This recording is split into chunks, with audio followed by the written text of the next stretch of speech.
Hello friends, this is Dharmendra and welcome to Divyan family. Well, daily dose series में बच्चों आज ये तीसरा वीडियो है। अब तक हमने 10 क्वेश्चंस कंप्लीट कर लिए हैं। आज हम अगले 5 क्वेश्चंस इस डेली डोज 3 में कंप्लीट करेंगे। तो लेट्स गेट स्टार्टेड बच्चों। पहला क्वेश्चन पढ़ते हैं। पहला क्वेश्चन है the genomic material of prokaryotic cell. ये जो प्रोकैरियोटिक सेल होती है बच्चों, उसका जो जीनोमिक मटेरियल होता है वो कैसा होता है, ये हमें बताना है। पहला ऑप्शन है small circular DNA called plasmids. बच्चों जो small circular DNA called plasmid है, तो पहली इंपॉर्टेंट चीज बच्चों, ये जो होता है यस सर्कुलर होता है, लेकिन इसे हम प्लाज्मिड नहीं कहते हैं। राइट, प्लाज्मिड जो होता है बच्चों that is extra chromosomal. Plasmid जो होता है बच्चों वो एक्स्ट्रा क्रोमोजोमल होता है। Right, enveloped bye nuclear membrane. Nuclear membrane जो जेनेटिक मटेरियल होता है बच्चों, वो न्यूक्लियर मेम्ब्रेन से इन्वेलप्ड नहीं होता। ये होता है बेसिकली यूकैरियोट्स में। प्रोकैरियोट्स में नेकेड होता है, उसके चारों तरफ न्यूक्लियर मेम्ब्रेन नहीं होती है। कंपोज्ड ऑफ सिंगल स्टैंड, तो बच्चों ये भी ऑप्शन गलत है, ये भी ऑप्शन गलत है। तीसरा ऑप्शन है composed of single stand DNA molecule. Single stand DNA molecule बच्चों याद रखना, जो डीएनए होता है प्रोकैरियोट्स का वो डबल स्टैंडर्ड होता है, सिंगल स्टैंडर्ड नहीं होता। Single circular double standard DNA होता है। तो ये गलत हो गया, इसका मतलब यही करेक्ट आंसर होगा। फिर भी क्या आंसर है बहुत प्रिय स्टूडेंट? सिंगल होता है, वो सर्कुलर होता है, नेकेड होता है और डबल स्टैंडर्ड होता है। ये होता है प्रोकैरियोट्स का जीनोमिक मटेरियल्स। नेक्स्ट बच्चों आते हैं नेक्स्ट क्वेश्चन पे। नेक्स्ट क्वेश्चन है ये, bacterial cell possess plasmid having all the following characteristic except यानी बैक्टीरियल प्लाज्मिड में सभी कैरेक्टरिस्टिक होती हैं। एक्सेप्ट का मतलब कौन सी ऐसी कैरेक्टरिस्टिक है बच्चों जो absent होती है, वो नहीं होती है, हमें ये बताना है। राइट, बैक्टीरियल प्लाज्मिड की अगर हम बात करें तो बच्चों ये डबल स्टैंडर्ड सर्कुलर डीएनए होते हैं। यस, करेक्ट आंसर है। अ, ये एक मिनट ना, bacterial cell possesses plasmid having all the following characteristic except, किसको छोड़ के? यस, तो ये तो होगा नहीं बच्चों इसका आंसर। किसको छोड़ के, क्या absent होता है? तो ये प्रेजेंट होता है, सेल्फ रेप्लिकेटिंग होता है, एक्स्ट्रा क्रोमोसोमल होता है, इसेंशियल जीन, इसके पास ये जो कैरी इसेंशियल जीन, ये है इसका right answer. Right, next question पे आते हैं बच्चों, तीसरे क्वेश्चन में।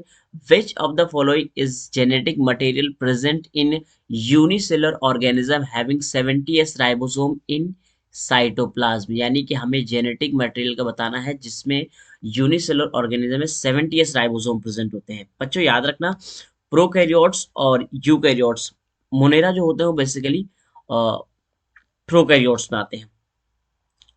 सिंगल स्टैंडर्ड डीएनए की बात करें तो यस बच्चों, सिंगल स्टैंडर्ड डीएनए, ये ऑप्शन गलत है। डबल स्टैंडर्ड लीनियर, नहीं, लीनियर भी गलत है बच्चों। सर्कुलर होता है। Double standard enclose, nuclear membrane के अंदर इनक्लोज नहीं होते, नेकेड होते हैं बच्चों, ये भी गलत आंसर है। अगर हम बात करें इसकी तो ये करेक्ट आंसर है, डबल होता है, डबल स्टैंडर्ड होता है, सर्कुलर होता है और विदाउट हिस्टोन प्रोटीन होता है और नेकेड होता है, जैसा कि अभी हमने इसके पहले वाले क्वेश्चन में भी बताया था। Right, so the correct answer is D. Next question बच्चों, a specialized structure developed from cell membrane of prokaryotic cell is, prokaryotic cell के मेम्ब्रेन से, सेल मेम्ब्रेन से कौन सा स्ट्रक्चर है वो डेवलप्ड होता है? तो बच्चों अगर आपको याद होगा, जब हम सेल मेम्ब्रेन पढ़े थे तो सेल की ये जो प्लाज्मा मेम्ब्रेन होती है बच्चों, ये प्लाज्मा मेम्ब्रेन जो होती है इनफोल्ड हो जाती है ऐसे ऐसे। इस इनफोल्डिंग ऑफ प्लाज्मा मेम्ब्रेन को ही, इसको हम कहते हैं बच्चों मीसोजोम्स। मीसोजोम्स, सो इनफोल्डिंग ऑफ प्लाज्मा मेम्ब्रेन को कहते हैं मीसोजोम्स। यही वो स्पेशलाइज्ड स्ट्रक्चर होता है जो डेवलप्ड होता है सेल की मेम्ब्रेन से। तो फ्लैजेला इसका करेक्ट आंसर नहीं होगा, मीसोजोम्स करेक्ट आंसर होगा, सीलिया भी नहीं होगा और वैक्यूल्स भी नहीं होगा। आज के डेली डोज सीरीज में लास्ट क्वेश्चन है बच्चों, which of the following parts provide sticky character to the bacterial cell? यानी कि ऐसा कौन सा पार्ट यहाँ पे है जो बैक्टीरिया को स्टिकी कैरेक्टर प्रोवाइड करता है? तो बच्चों हमें पता है स्टिकी, आपको याद होगा बच्चों, बैक्टीरिया की सेल की जो अगर हम मेम्ब्रेन की बात करें तो जो यूनिट मेम्ब्रेन होती है, बाहर की तरफ एक मेम्ब्रेन प्रेजेंट होती है बच्चों, जो सबसे बाहर की तरफ होती है ग्लाइकोकैलिक्स, चिपचिपी सी स्लाइमी लेयर होती है। और स्लाइमी का मतलब ही होता है बच्चों स्टिकी टाइप की होती है, चिपचिपी टाइप की होती है, और इसी को कहते हैं ग्लाइकोकैलिक्स। सो इसका करेक्ट आंसर हो जाएगा बच्चों ग्लाइकोकैलिक्स। प्लाज्मा मेम्ब्रेन भी नहीं होगा, मेसोसोम्स भी नहीं होगा, और सेल वॉल भी नहीं होगा। तो इस तरीके से बच्चों आज के डेली डोज सीरीज में हमने 5 क्वेश्चंस कंप्लीट किए, और बहुत इंटरेस्टिंग क्वेश्चंस थे। आई होप आपको ये क्वेश्चन समझ में आए होंगे। फिर भी अगर आपको इन पांचों किसी भी क्वेश्चन में बच्चों डाउट रहता है, so you can ask in the comment section. तो बच्चों मिलते हैं, कोशिश करेंगे कि इवनिंग में भी आपको वीडियो मिले। तो कोशिश ये रहेगी कि आपको इवनिंग में भी एक डोज मिले।